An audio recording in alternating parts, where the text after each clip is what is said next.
Bonjour à toutes et à tous, bienvenue dans notre nouvelle émission L'autre octet de l'histoire, émission documentaire dans laquelle nous reviendrons sur les grandes épopées dans le milieu informatique. Une émission dans laquelle nous allons explorer les coulisses, les inventions, les rivalités, les visions qui ont façonné le monde numérique. Et pour commencer, quoi de mieux qu'un duel fondateur de l'histoire informatique, Microsoft contre Apple. Deux entreprises, deux philosophies, deux trajectoires, et pour pimenter le tout, chacun d'entre nous défendra son camp, et quant à moi, je parlerai de Microsoft. Et moi d'Apple. Alors, prêt pour le premier round ? C'est parti.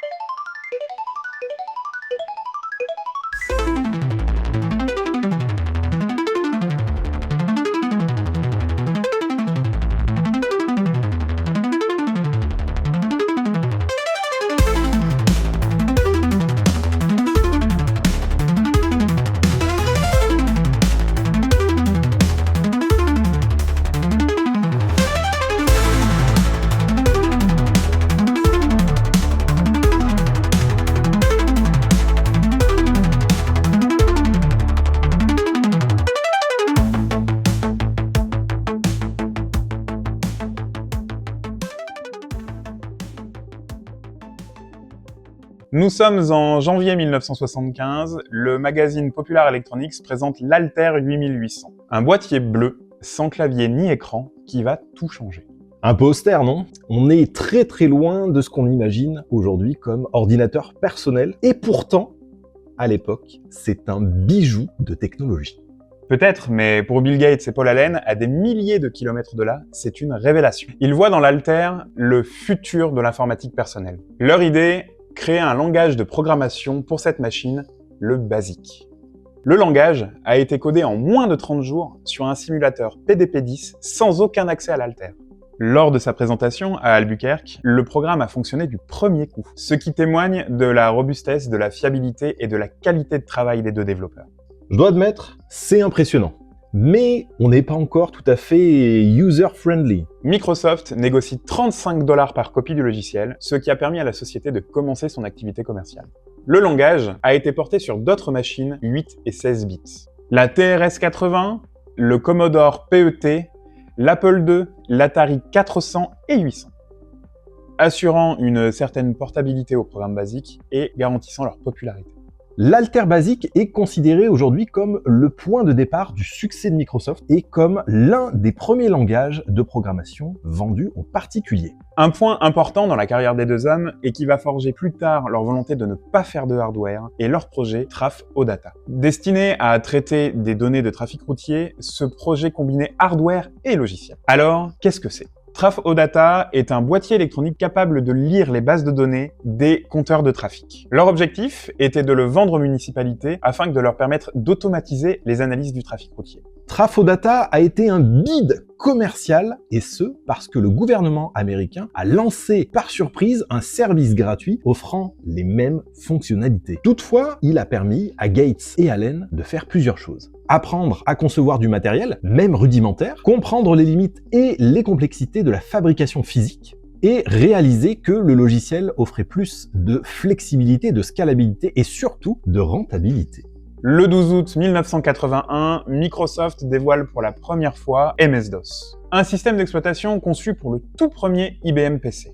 Grâce à un contrat stratégique avec IBM, Microsoft conserve les droits de licence de MS-DOS, ce qui va leur permettre de le distribuer à d'autres fabricants de PC compatibles. Ce choix audacieux va propulser Microsoft au centre de l'industrie informatique mondiale. MS-DOS devient rapidement le standard des ordinateurs des années 80 et est installé sur des millions de machines à travers le monde. Ce succès va marquer le début de la domination de Microsoft dans le domaine du logiciel, bien avant l'arrivée de Windows. La première annonce officielle de Microsoft Windows a eu lieu en novembre 1983. À ce moment-là, Microsoft présente Windows comme une interface graphique qui est conçue pour fonctionner au-dessus de MS-DOS. Et ça marque une nouvelle étape dans l'évolution de l'informatique personnelle. La version finale de Windows 1.0 sortira en novembre 1985, soit 2 ans plus tard. Cette période, entre l'annonce et la sortie, a été marquée par des ajustements techniques, des négociations avec Apple, notamment sur la partie interface graphique, et une volonté de Microsoft de ne pas enfreindre les brevets d'Apple. Malheureusement, ça ne suffira pas et c'est bien là l'un des premiers points de discorde entre les deux firmes. Mais pour le comprendre, revenons un petit peu dans le temps.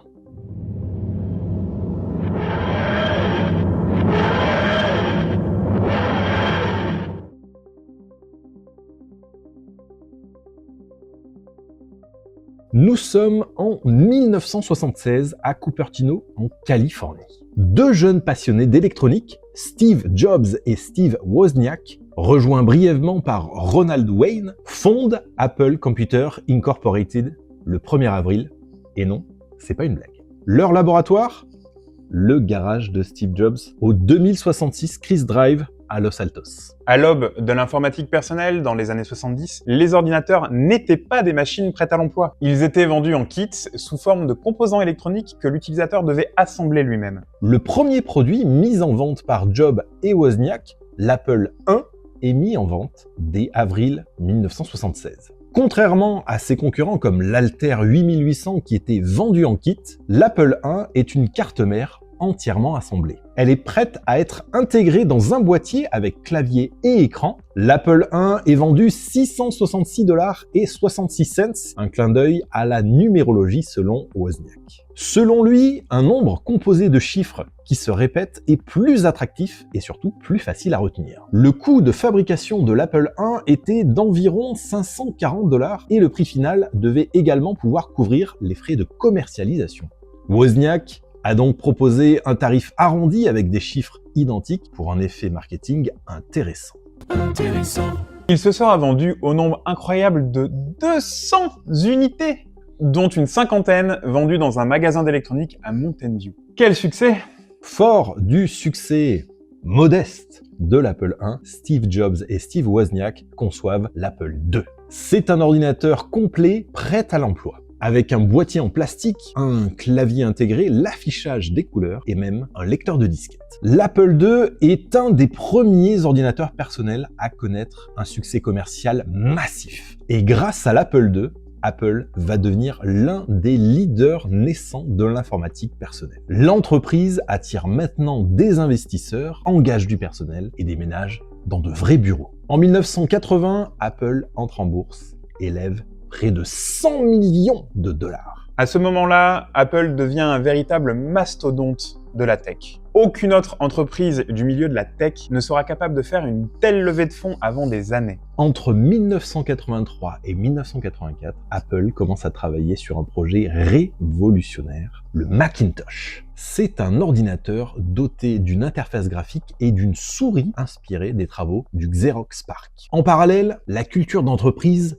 évolue. Steve Jobs recrute des profils issus de grandes entreprises comme John Sculley de Pepsi. Et le 24 janvier 1984, Apple lance le Macintosh à l'aide d'une publicité mythique pendant le Super Bowl.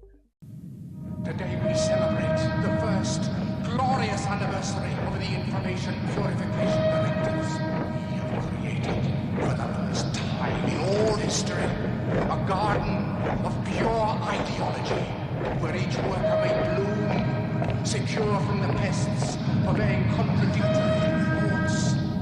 Our unification of thoughts is more powerful a weapon than any fleet or army on earth.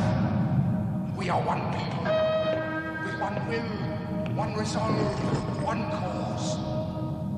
Our enemies shall talk themselves to death, and we will bury them with their own confusion. We shall prevail. On January 24th, Apple Computer will introduce Macintosh. And you'll see why 1984 won't be like 1984. C'est un moment fondateur dans l'histoire de l'informatique et ça marque le début officiel de la rivalité ouverte avec Microsoft. La guerre commerciale va réellement commencer.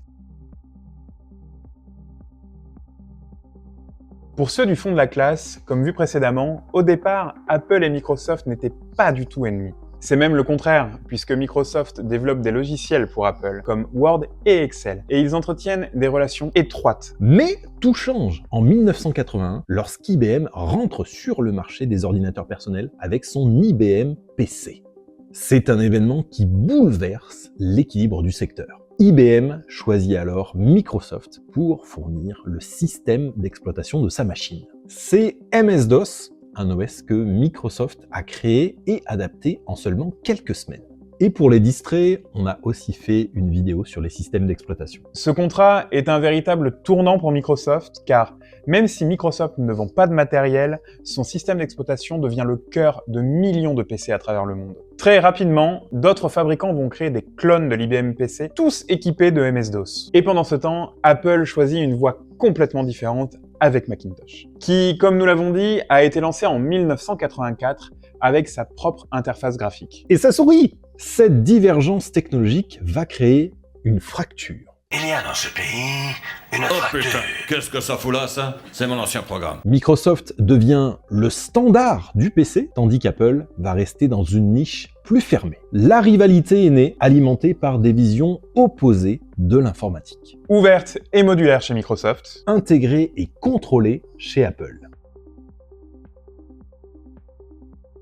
entre 1975 et 1985, nous avons vu naître deux géants de l'informatique. D'un côté, Bill Gates et Paul Allen ont compris que le logiciel pouvait devenir un moteur de l'industrie. De l'autre, Steve Jobs et Steve Wozniak ont voulu rendre l'informatique belle, intuitive et accessible. Leur collaboration initiale, notamment autour du Macintosh, a très vite laissé place à une fracture technologique. Microsoft devient le standard du PC avec MS-DOS puis Windows. Tandis qu'Apple choisit un écosystème plus fermé mais novateur. La rivalité est lancée.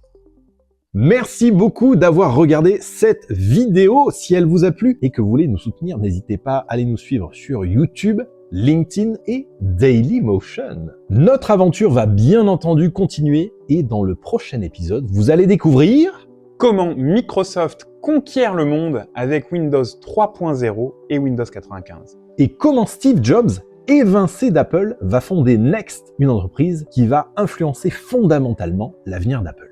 Entre domination, déclin et réinvention, Ne manquez pas notre prochain épisode, Apple versus Microsoft, la guerre des systèmes.